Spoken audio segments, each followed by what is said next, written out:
to represent the 44th District in the Missouri House of Representatives. And welcome, Dave. And I'll ask you now to introduce yourself and tell us about your campaign. Thank you. I'm Dave Raithel. I want to pick up before I go into my spiel about the campaign. I want to do this.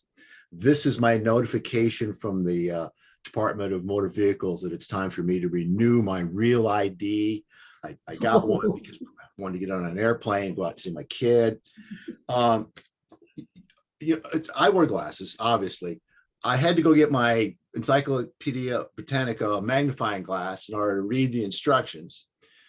The instructions, although I already have a real ID driver's license, to get it renewed, I still have to show up with my social security card and 2 other pieces of identification. In other words, the real ID itself is not sufficient proof that I am who I say I am when I show up. See, this is from the people who are always about cutting red tape and impediments and leveling hurdles and all that stuff for the business community and the farmers. But this is what they do to people who are trying to vote. David, I also got one of those because my license was expiring, and I thought, oh my gosh, I have to take all this stuff, and I can't even find my social security card. Yeah. They didn't ask for it there. When I went to, I had to, I don't know. I just showed them the driver's license that I already had that was expiring, and that was good enough, apparently. Okay, well, then maybe the people. It doesn't say that on the notice you got, but maybe the people who are actually enforcing the rules are wise enough to know how to get around them. yeah. Can I clarify a couple of things? I just got my license expired. To get a real ID, you show up with your driver's license, a passport or birth certificate. Right. And if your social security number is already on file with the state, which it is, you just tell it to them. You don't need your card, just give them the number and you can get a real ID. Now, if you don't want a real ID, you get a driver's license just by showing up with your old license. But I've got to clarify something because I had a big argument with the people there. She said, I have 4 names. And she didn't like the way I had it on. She told me I had to go change my names on my social security card. And we argued and argued. I talked to people in Jeff City and they said, don't worry about it. Get a passport. It's got the names you want on it. So I did that and I brought it back to her and she said, I'm sorry, that won't work. You're going to have the names I want on your driver's license. Oh my goodness. I can't use my driver's license as an ID. Well, and I don't know what's going to happen when I try to renew it. I would add that the process you described works perfectly if you've never changed your name, Dave. But as a person who's changed her name 3 times Right. because of marriages, the documentation chain to get a real ID, I gave up, just figured it was impossible. I just used my passport for things like this. I think using the passport is the best thing. Everyone here is recounting some kind of workaround or what they learned from somebody else or what their experience shows them. And my whole point is that we shouldn't have to do that. Okay, you're right about no, we shouldn't. Okay, and so my fear is you're old, you don't really drive anymore. You just say, I'm not going to deal with it, right? And the next thing you know, you can't vote. Well, then you can get a non-driver's license. But see, it's the hassle of it all. And what I'm trying to get is that is. Well, it better be worth it to go vote. Okay. So what I want to clarify from my reading of all the new rules that you got to jump through to cast a ballot is that you can cast a provisional ballot if you have none of the identification. And if your signature matches what's on file, your vote will be counted. Now that's buried way down in the details. But my concern is always all the hoops you got to jump through just make some people say, well, my vote doesn't count anyway. It doesn't really matter. I'm just not going to try. When I think the first thing we should be telling people is whatever the rules are, if you're registered to vote, you can cast a ballot. And if your signature matches, it's going to count. And go with that. Now, and that's what Brianna recommends. All right. I want to add that. So let me do my spiel. This is the message. This is the word that I take out to the public as much as I can get it presented. I am Dave Raithel. I came to Boone County in 1977 for college on the GI Bill. I am now a husband, a father, and a grandfather, a musician, a philosopher, a farmhand, a truck driver, now retired. I'm a graduate of St. Charles Senior High School, St. Charles, Missouri, Washington University in St. Louis, and the University of Missouri here in Columbia. I'm a fortunate guy. I have a home and a garden, a canoe and trailer and a dog. I have a rifle and a shotgun and some pistols. I have no talents for small talk, or tolerance for dissemblers. I have no money, no status, no power. I do have a moral compass. It directs me to freedom of speech and expression, freedom of worship, freedom from want, and freedom from fear. It negotiates justice and equality, the right to be left alone, and duty to community. I am a small d Democrat, yet I am more Republican than the incumbent of the 44th district. The incumbent does not serve a public interest. She serves a political religious sect. She would force her religion on other persons through law. She promotes conspirators who trash representative democracy and undermine confidence in the neighbors we know running our elections.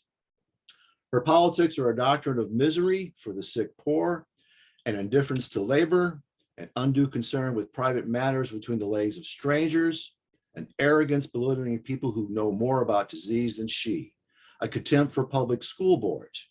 She does not infer Black Lives Matter from All Lives Matter.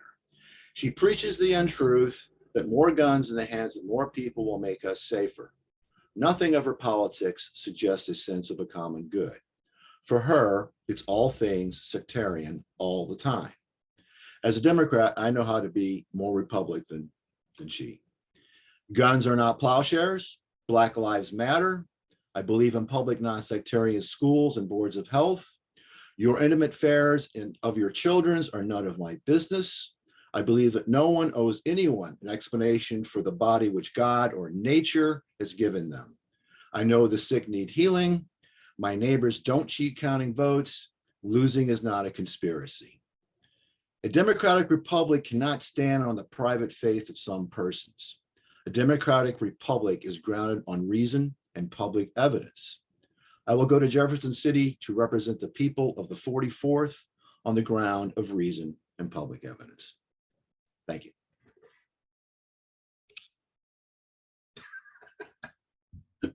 Would you define Republican, please? The large case R or the small case? Well, what you said you were Oh. a Republican.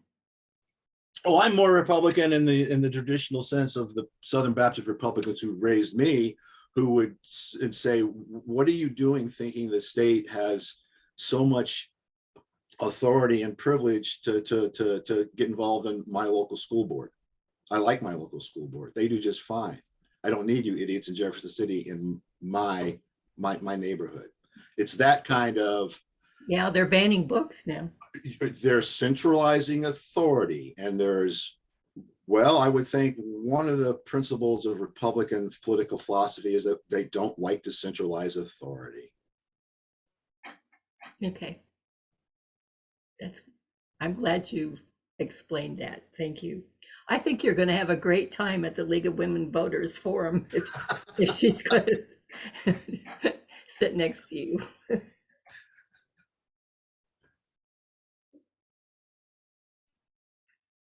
Come on, somebody else surely has questions. So it looks like that's what Dave had his prepared remarks. So we're open the floor now to questions and comments to Stu and Herb. Go ahead. Who's going to call Right. on people? We're all set. I would like to know what you're emphasizing in terms of the tactics of your campaign between now and the election. Are you arranging for others or yourself to do door to door or anything of that sort? Short answer is no. So that gets to the nature of the campaign and whose attention I'm trying to get. I describe it as trying to do reasonably what most everyone agrees is unreasonable. There's no expectation that a Democrat can win in the 44th. It's 60-40 against any Democrat before they show up. I filed after waiting about a week or so to see if anybody else was going to file. Wasn't really my plan. I left work, retired in February, had some plans for the rest of the year, things I was going to do.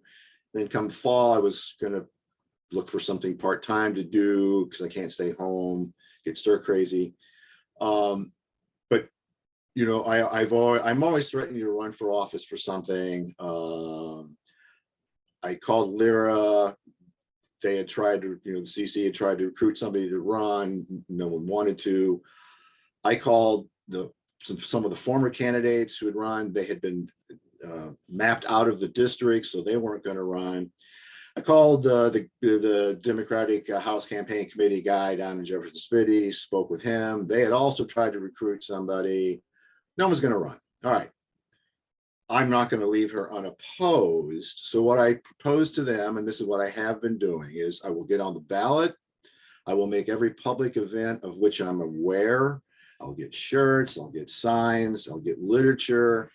I have done a little bit of door knocking when I go out to put up a sign. But otherwise, I don't win unless responsible adult Republicans decide they've had their fill of the crazy lady. In the last press release I sent out to the 16, 17 data points I've got, I specifically asked, are there any Republican leaders in Boone County who are going to hold her accountable for her fibs? And I specifically asked, who are the leaders? Who are the Republican leaders in Boone County? And is Tony Lupo a leader? Is Fred Perry a leader? Why are the leaders of the Republican Party sanctioning a person who gives us every reason to believe she does not know where reality and imagination divide? I mean, just we've got plenty of evidence to think that she doesn't know what's real and what isn't. Why would responsible Republican adults tolerate that? Are they that cynical? So I'm relying upon something I was told when I was talked out of running in 2020. Some of you may remember I really wanted to run for the Missouri Senate primary in 2020, a whole lot. And some of you may remember that a whole lot of people, some of whom I did not even know knew me, said, please don't do this. There's a possibility the Dems could win, but not if you're the Dem nominee. I thought, okay. The explanation I got was twofold. I'm a historical relic. What I've done in the past did not matter. But all my political enemies know who I am, and I will just invite all kinds of negative energy and bad money into the race. So I should stay out of the way. That's what I did. I'm now expecting all my political enemies who know who I am to be responsible adults and tell the other Republicans around them, look, Cherie's going to get, get everybody who's going to walk in lockstep. But do the rest of us want another 2 years of her and her Trumpist nonsense? Or do we want to send Dave Raithel down there? Yeah, he could be a real prick. He's intemperate. He's foul-mouthed. He could be belligerent. But I'm an honest man. I will not lie to people.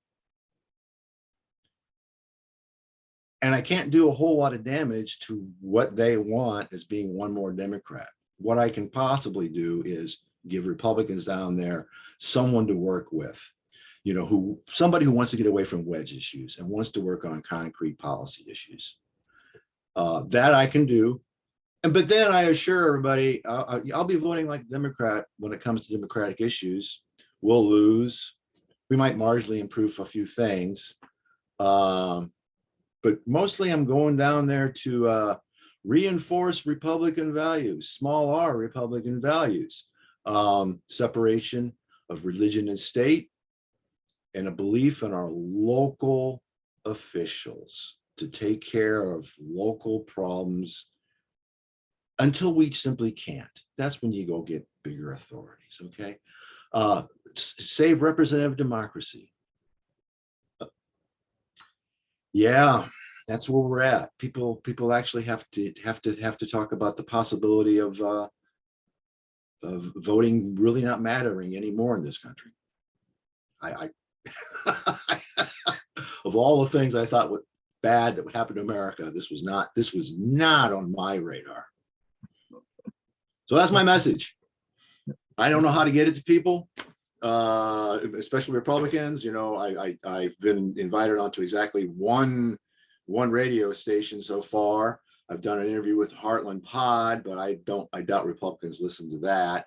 I got a lot of good feedback from my newspaper article, or for the newspaper ad. I ran this 3 days. I ran this three days through the course of the week. There were 10,000 impressions on the series of tubes, the internet.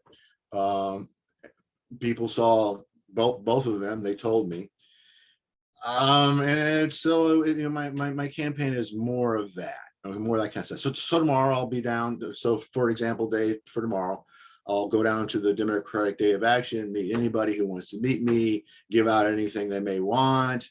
If they just want to take a sign, put it in their yard and walk their street, that's great. And then I'm going to head down to the Ashland because they've got a rodeo. I'm going to walk around.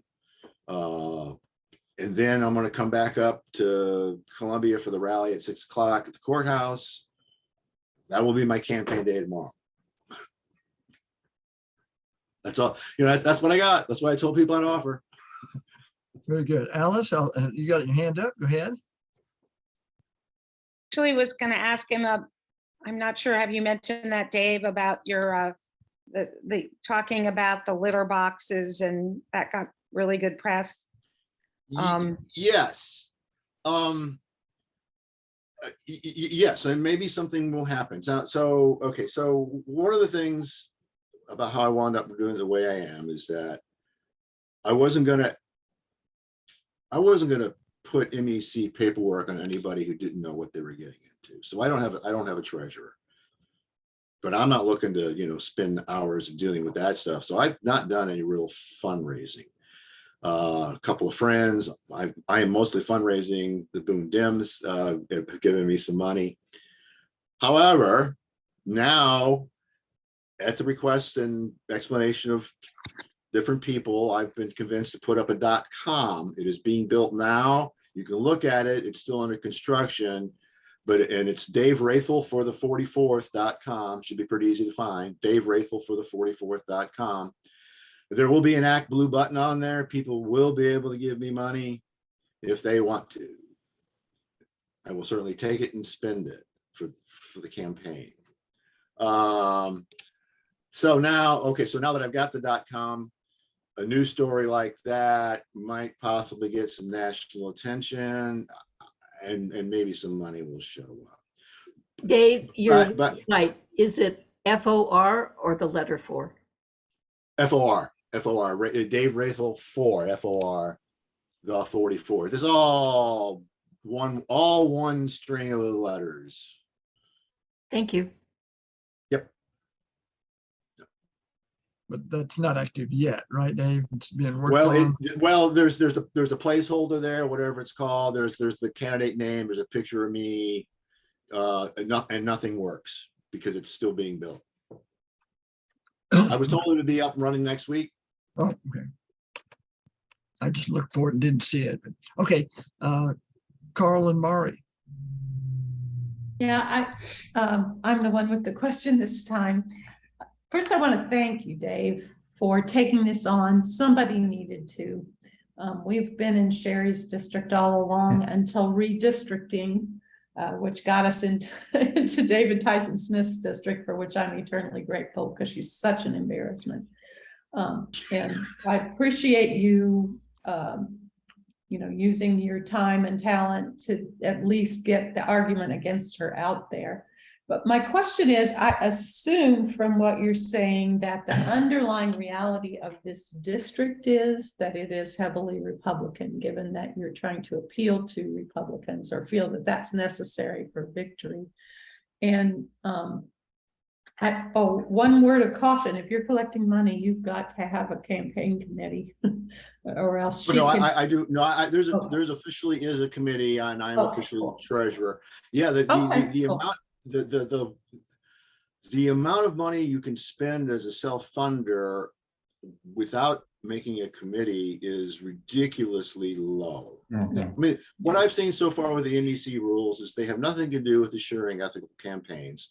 They're about forcing people to release intelligence to their opponents, and otherwise hobbling amateurs and inexperienced campaign workers with forms and clicking and transferring, you know, and it's there's, well, given the quality of the candidates who've been getting elected to office, there's nothing to think it's made elections more fair or more ethical here in Missouri. Anyway. Oh, go ahead. I was going to say, you know, if there were a couple of things that, you know, happened in the 90s, late 80s, early 90s that have made Missouri what it is: the Hancock Amendment, term limits, and the defeat, destruction, elimination, hobbling of anything that was ever a real campaign reform. Well, I agree with all of that, but my question is just, could you describe the district for those of us who might not be totally familiar with it? Because having been redistricted, I think it's even more heavily Republican than it had been before. It's my understanding. Good question. I don't know. I only know the numbers that show up on the Boone County site that has the map that relays whatever data they get from whomever. And it's like, you know, really not even 60-40. It's more like, you know, 59-37 with a bunch of, you know, undeclared. So on the back of my newest flyer, what I write is this, because it is kind of a mess when you get around the city limits of Columbia, but it includes Centralia, Hallsville, Murray, Shaw, Haarg, Pierpont, Cooper's Landing, Sapp, Ashland, Hartsburg, Claysville, and points too many to list. Places like Wilton, and then Prathersville's in there somewhere. But when I look at the map, it seems like they somehow managed to chop up even Prathersville, and so that part of it's in the 44th and part of it's in the 47th. I live just north of Highway 70, just east of Highway 63, about a half mile east of Lake of the Woods Road, in a chunk of the county that's surrounded by the city on three sides. I can see the city golf course. If I go stand on my porch, I can see the city golf course out my back window. I find a golf ball in my yard, you know, a couple, 3 times a year. So it's a weird district in the sense that you've got these little community neighborhood subdivisions that are packed in right around the city limits that are still in the 44th. Then you have all the little small towns of, you know, less than 4,000 people, less than 200 people. And then you got all these hippies and back to earthers, you know, and get back to the land type who live all over parts of southern Boone County. Who, you know, kind of tend to be anarchists, don't like government in their way, might come out and vote for me because I was a pro-legalized dope guy 30 years ago. Cherie has lost what I would hope are the more conservative voters that would have been in Randolph and Audrain. And then when she picked up Southern Boone County, she didn't get what I hope would have been the more conservative voters that Sarah Walsh had that were in Cooper and in Monotone. So it's all Boone Countyans. This is why in my post this morning to Facebook and in my press release to went out Wednesday or whatever, you know, it's the election really isn't about me or her. It really is about what Boone County wants to look like to the rest of the state, rest of the country. Do Boone Countyans? It's entirely their responsibility. Can't blame anybody else. Can't blame Caleb. It's like we blame Caleb Rowden on Cooper County. right? Boone County would have sent a Democrat, but Boone Countyans are going to have to own Cherie Tolson Reich in the entirety. So I don't know. We got to ask Fred Perry and Tony Lupo and tell me the names of other leading Republicans, because I don't know who they are. I'm not going to Dale Roberts. I think that would probably be that would be a pointless conversation. I'm pretty sure. But I don't know. If somebody said he'd talk to me, I'm not too proud to go talk to anybody who says they'd be willing to listen.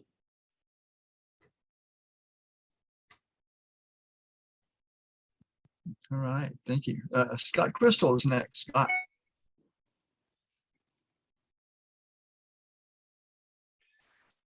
Taking a different turn and basing it a little bit on what Herb was talking about earlier, what types of things can we do to help your campaign? Well, I don't know, because I can't say I know how things really do work. One of the things that I'm confused about is that, and a guy named oh man, Kurt Kretschmeyer. I've never met this guy. I don't know if you've been seeing his posts in the Boone County group. He's one of the people that first reached out to me and offered the piece of property that's just east of Olivet Christian Church for one of my big 4x4 signs. He keeps going on to Facebook to the group and saying, you know, there's more than 500 people in this Facebook group. How come all 500 of you have not gone to the candidate page and just like it and follow it? You don't have to do anything. You don't really have to engage me. But he's old school. He thinks Facebook works the way I thought it worked, is that the more attention something gets, the more attention something will then get. I think I got about 115 followers by now. And I can't even say they're all Boone Countyans, because some of those are the first few people I reached out to say, oh, I need some help making some noise. So they're friends from college who don't live in town, things like that. Yeah. So that's one thing. But back to the whole theory of the campaign, there's no way I'm going to get the typical, the people who are going to look at what Cherie Tolson Reich did and think, yeah, I'm not surprised that, you know, I've heard of that too, right? They're going to say, and they'll believe anything, you know, that obviously the critter trays are being hidden anytime you come look for them, right? I mean, there's always a way around. There's always a way around saving your conclusion. You know, you can always find some other thing to disbelieve rather than disbelieve your conclusion. So I'm not going to get them. So let's see, to rely upon a vocabulary that I'm quite comfortable with that bothers many people. Do the local Boone County bourgeoisie wish to preserve the political system that we have, or do they wish to hand it over to Trump people, and Cherie Tolson Reich? Do they want to do that? They don't believe in representative democracy. They really don't.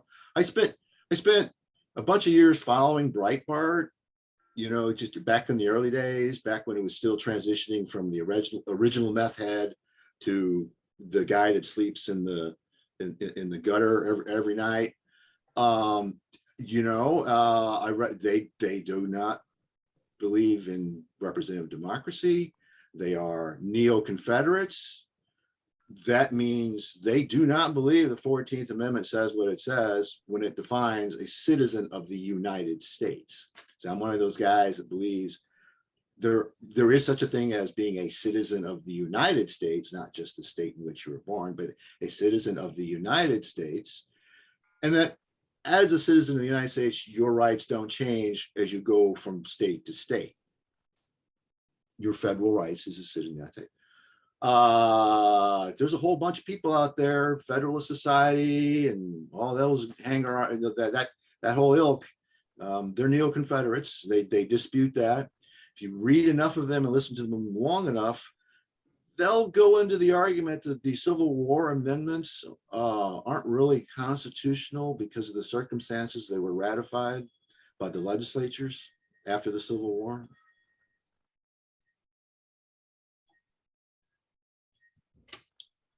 Yeah. So, and they're well funded. They got lots of money.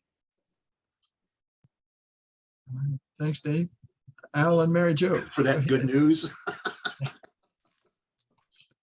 Well, first a comment, there are a lot of races around the country that are going to determine if there are any responsible Republicans. Yes. And I applaud you for running this one. And I think you're coming about the right way. I think we really have to go after how crazy and how un-American these incoming Republicans are. Thank you. And Mary Jo has a question. I have a question I've heard asked of the candidates, and that's how do you explain your ideas about gun control? Because I know you're a gun owner, and yet I heard some kind of negativism toward guns. So Yeah. So let's ethnography, what real small sociology. Why do I have guns? Some of them are simply by accident. That is the nature of guns floating around in America. I bought a shotgun many, many years ago because we had a couple of incidences in the neighborhood where some people's doors had been kicked down over drugs and they were the wrong house. And I just thought, I better have something I can make some noise with. So I've had that for a bunch of years. My son bought an assault rifle when he was in college. He and his buddies used to go out to the range north of town. I went out there a couple of times. And then when he moved to California, he couldn't take it with him. I don't want anybody else to have it, so now I've got it. I have a pistol that I inherited from my father when he passed away, so it's an heirloom.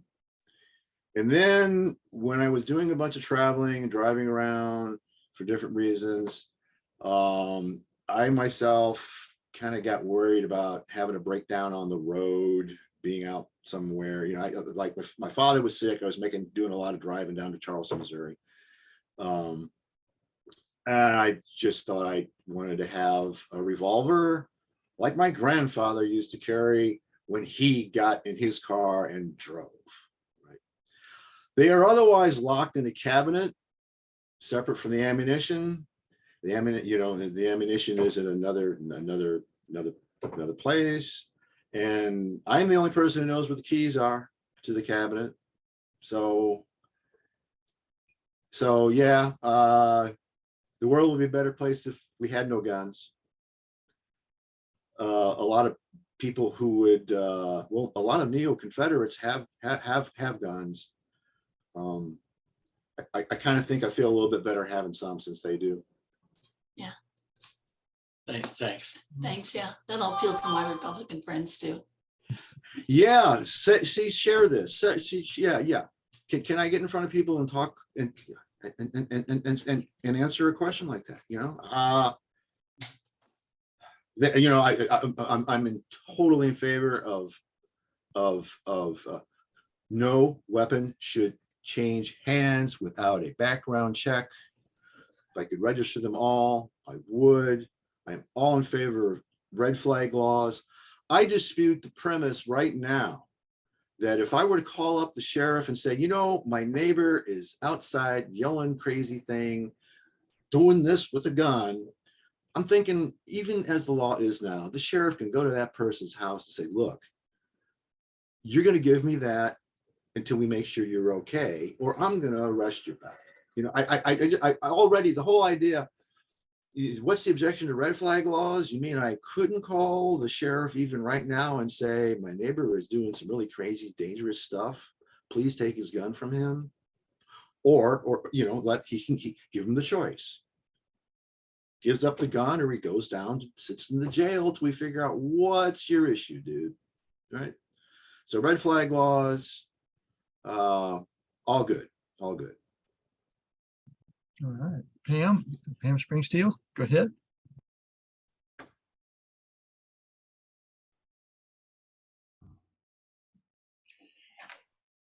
if you had a dream about what particular area you would like to work on, what committee you would like to be on in Jeff City, what would it be?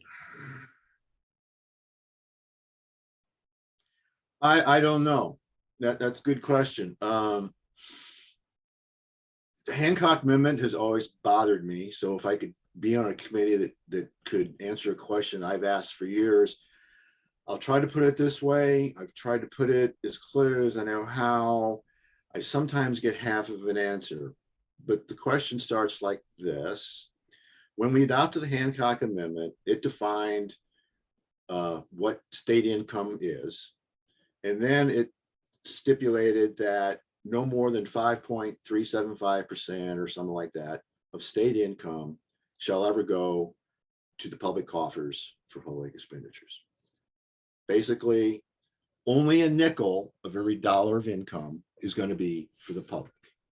Okay, that's where they're at. All these years keep going by, and I keep reading about the shortfall between what the state could collect and what it actually does collect without violating the Hancock Amendment. Is like $4 billion.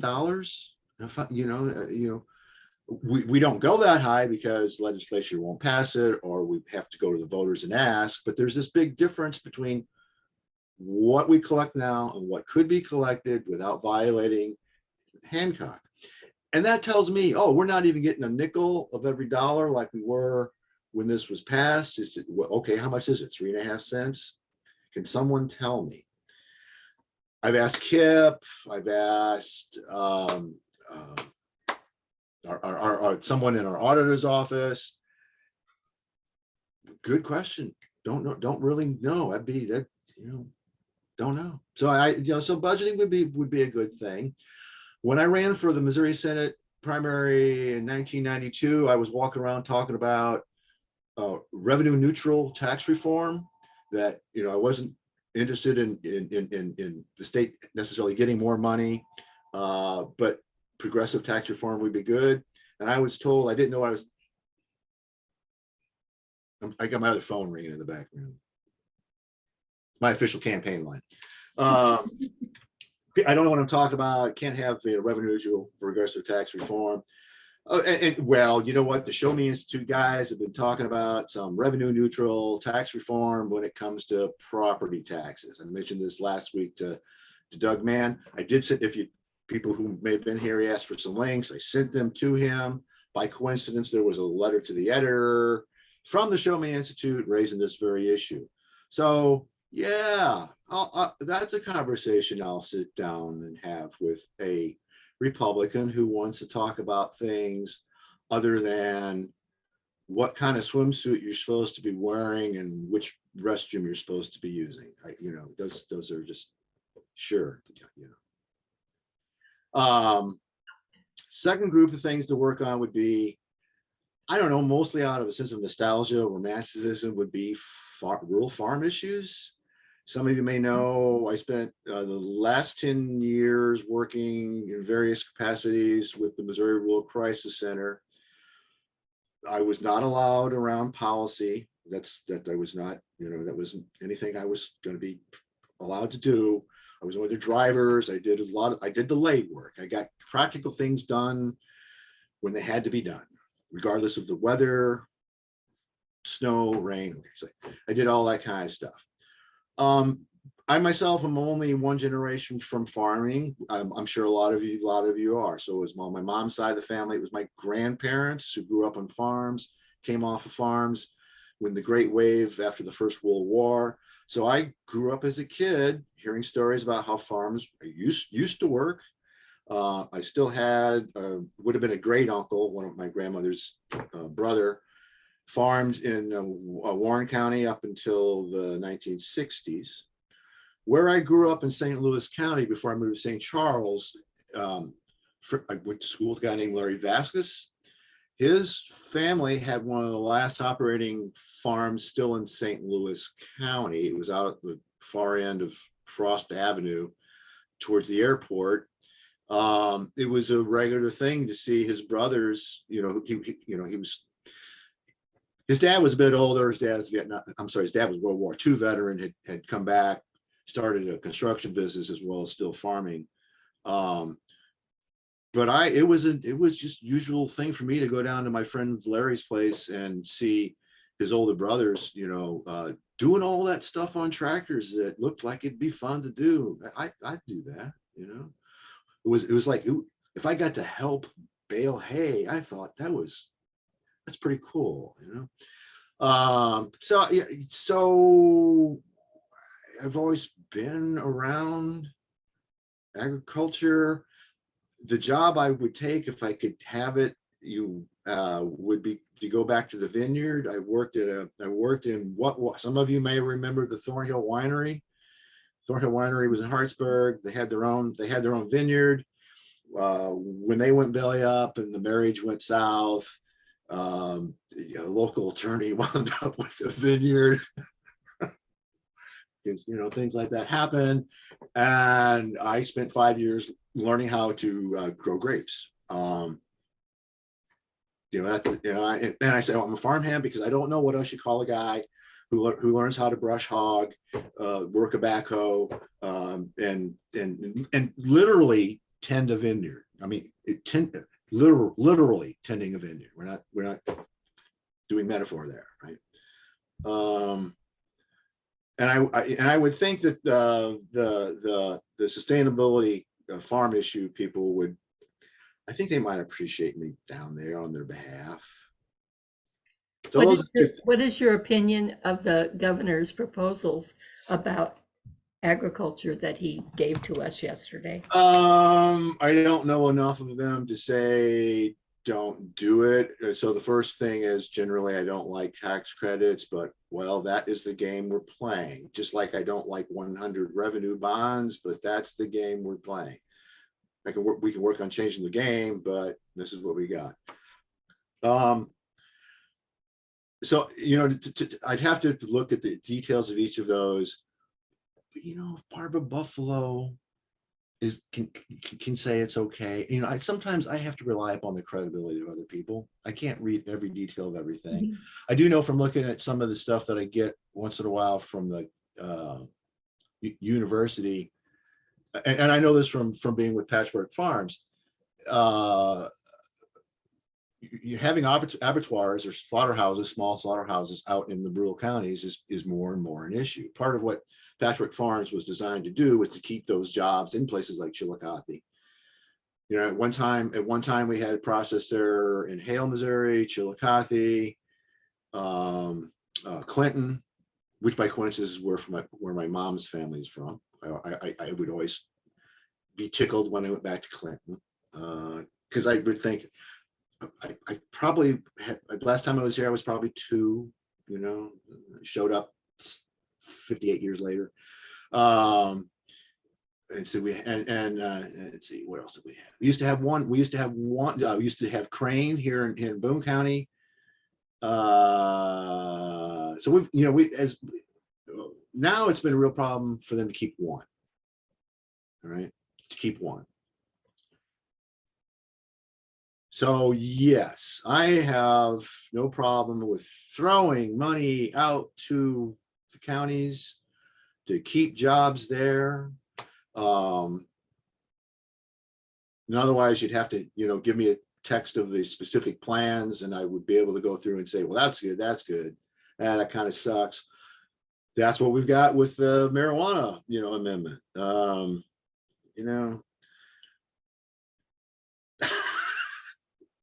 You vote for the bill you got in front of you, not the one that you want to have,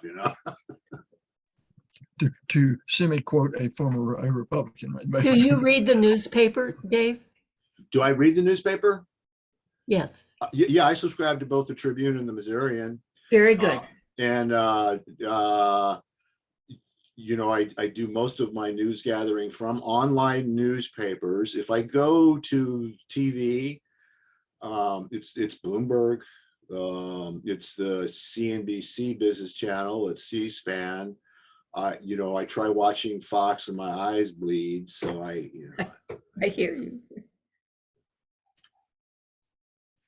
Okay, thank you. I got a quick question, Dave. You mentioned, the question's quick, the answer might be longer. You mentioned Southeast Missouri, and then you said you grew up in St. Louis. Could you give us just a kind of lifespan? Where were you Yeah, born? yeah. This does confuse people because okay, so I was born in St. Louis. First place I lived in was the 5600 block of Hamilton Avenue. My grandparents, who had come off the farm, ran the local grocery store. And by the time I was 12, I could do anything and everything in the place except cut meat. That would have probably happened if they hadn't retired and closed up the business and gone on with the rest of their lives. From there, I grew up and spent some time in the unincorporated parts of St. Louis County, where there were still working farms or farms that had just been sold out. So like Hatina Road, somebody may recognize. That was Old Man Hatina. He still had a little bit of an orchard when I was in that neighborhood, but it was his property that got sold for the house that I lived. Then my dad moved to we moved to St. Charles. And in my junior year of high school, my father had an opportunity to pick up and move his practice or start a practice. He's a chiropractor, was a chiropractor in Charleston, Missouri. The reason is the chiropractor in that town had died. And already in 1972, rural Missouri was starting its medical deprivation or degradation. I was called, Mississippi County at the time had like 2 medical doctors, an osteopath, a dentist, a chiropractor. The chiropractor died. So my dad picked up and moved everybody else to Charleston. I stayed in St. Charles because I was a self-supporting, self-sustaining, successful, believe it or not, it's hilarious, working musician. I had been adopted by some hippies, college grad students, and a guy who'd already been to Vietnam and back, who wanted to teach me to play bass the way they wanted to hear bass played, and that's what I did. So I left home when I was 17. I was responsible for getting myself to school, finishing school, and I did. Then halfway through my senior year, for other things that happened, so everybody knows all bands break up, especially when people start getting married and people start getting pregnant and this kind of stuff. So halfway through my senior year, for that reason and other things that were going on, I had completed enough credits to graduate. And so I just kind of said, well, there's a new rule here, as I understand it, that says if I've got enough graduate credits, I can do something like go to college or join the Army and don't have to show up next semester. And I thought, I'm never going to be able to afford to go to college if I don't get the GI Bill because, my parents moved down to Charleston just in time for the floods and the Nixon recession and lost every goddamn thing they owned. All right. Wound up living in a shithole out on Fish Lake Road. There's a picture of me in my uniform standing outside the barn on my candidate page. So it's like, okay. So I joined the Army halfway through my senior year, 2 months after my 18th birthday. And because the world is a very small, funny place, Chuck Basie's father made sure that I got my high school diploma. He was on the school board in St. Charles when I was a senior. All right. So after I get out of the Army, I first show up here in Columbia because this is where my friends have come. I realize they've changed in ways that I have not. Don't really get along with them like we used to. I decide I need to go to a different place to finish school. So I bounced back to Washington University, finished up there. And then I came down here to go to law school, thinking that's what I should do. Wow. The closest thing to a mentor I ever had was a guy named Edward F. McClellan. Ed McClellan, he was a game theorist, philosopher. You can look him up. And he said, pardon me? Yeah. Well, what I'm getting to is he said, man, don't go down there. He wanted me to go up to Boston University to get my PhD in philosophy. Boston University was the happening place at the time. I got in, they gave me a little bit of money, but not enough that I thought it was reasonable. I thought I should be mature, responsible, and go get a law school degree at the University of Missouri, Columbia. And I hated it. And I forced my way through 3 semesters of coursework, and I hated it. I felt like my intelligence was insulted about at least 3 times a day, you know, just insulted. So when I showed up I just showed up for one of my exams and read the question and said, I'm not doing this anymore, and walked out and went to graduate school, got my PhD in philosophy. And then I just became, you know, kind of an irritant, a public scold, or as Ken Jacob said, he's a character. Dave, Win Cole has a question. Cole has a question. Thank Win? you. Thank you. I'd appreciate if you'd say something about your views about climate change and renewable energy. Oh, my goodness. Let me call to mind and see as best I can. My official campaign phone is ringing. It hardly ever rings at all. Why it's starting to ring, you know, while we're doing this, I don't know.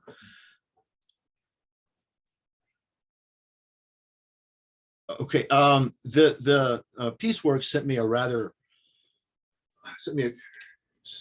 list of questions, and they're all related. And rather than answer them specifically, I wrote a little essay that I call "I Am a Witness to Global Warming," all right, and it goes something like this. When I was 14 years old, I had to write a paper because I was talking during study hall at school. And I was, you know, that kid that teachers, most of whom adored, because I was smart and I tried to do smart things. And the usual punishment was to copy some pages out of the Encyclopedia Britannica and waste of time. And so I said, well, you know, I want to do some research on the effects of carbon dioxide on the atmosphere. And the teacher said, sure, go ahead, knock yourself out. And then I started reading, you know, and I like already in 1972, the correlation between rising carbon dioxide levels and rising global temperatures had been noticed, had been observed. And in 72, people were, you know, weren't really sure what the effects would be, but they did know already the basic physics, which is adding energy to an aperiodic but deterministic system will cause chaos. It does not smooth things out. So the thing to remember there is the climate systems are aperiodic. In other words, they're not like a machine that goes around all the time. Consistently, things fall in and out of sync. And when you start adding energy to such systems, you get chaos. Well, what would that mean in global systems? It means when it rains more. When it's hot, it's hotter. When it's cold, it's colder.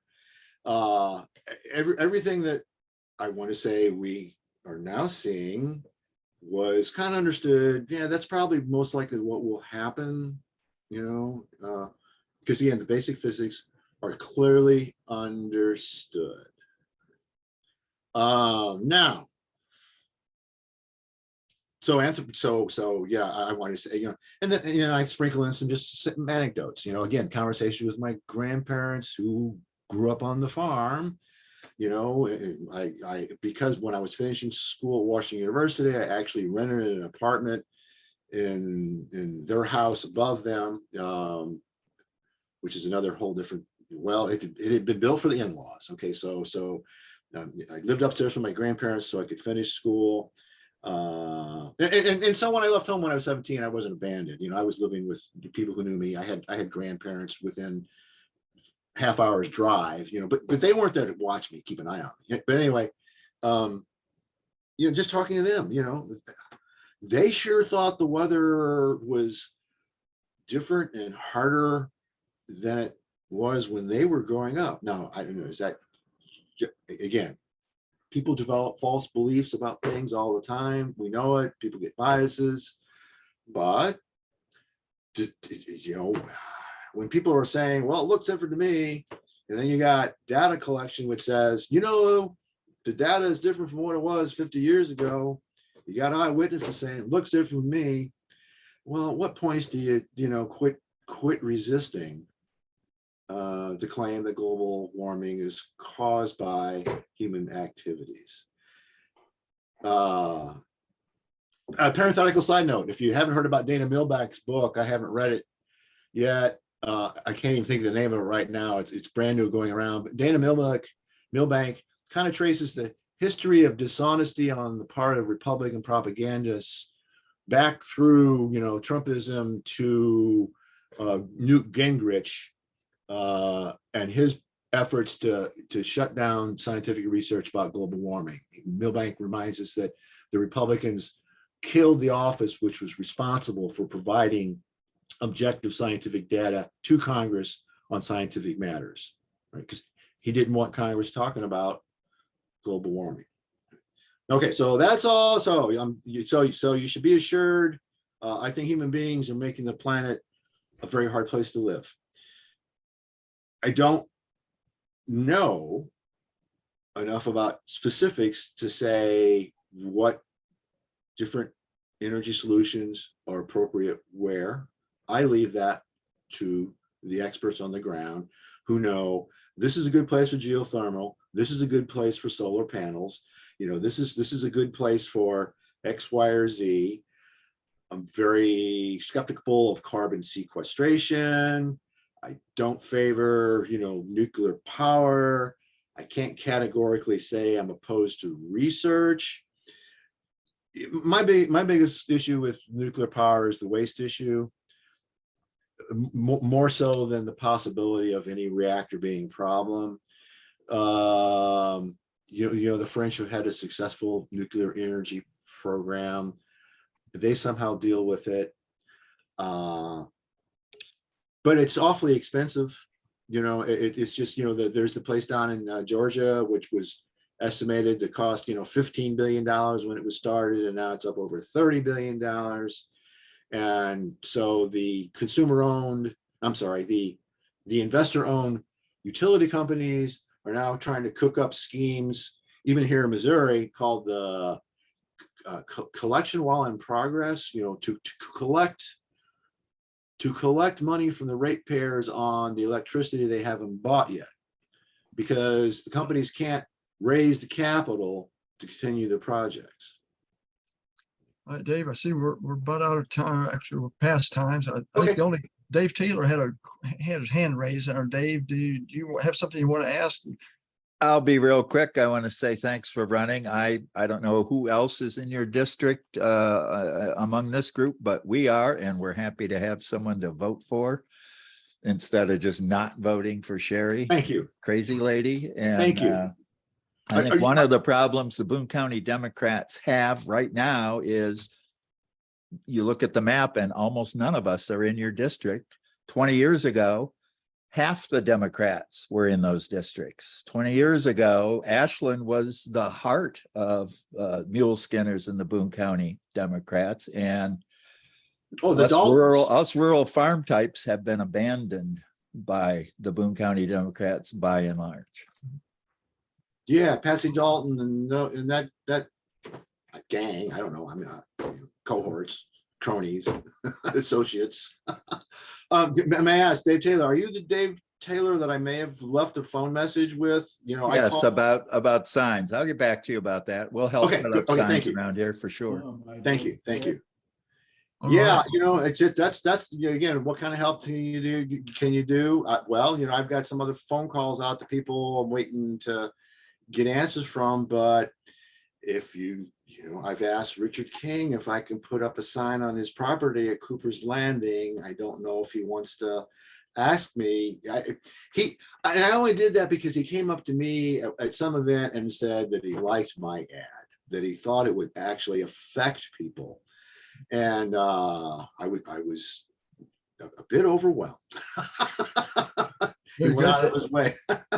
Well, I thank you for running. I'm looking forward to your website getting up and running. You put some of your issues, your stand on issues on there. That'll help people. So Well, appreciate that. I think we're out of time now, Okay. so we're going to go ahead and go. But thank you so much for coming and speaking to us and answering our questions. Everyone, I think we better close it now, but I'll Okay. see you all next week. And no, not next week, the following week. We're taking next week off for Labor Day. Thanks again, Dave. See you all in 2 weeks. Thank you. Thank you, And, everyone. Thank and you very much. tomorrow at the Yeah, I'll be there. office.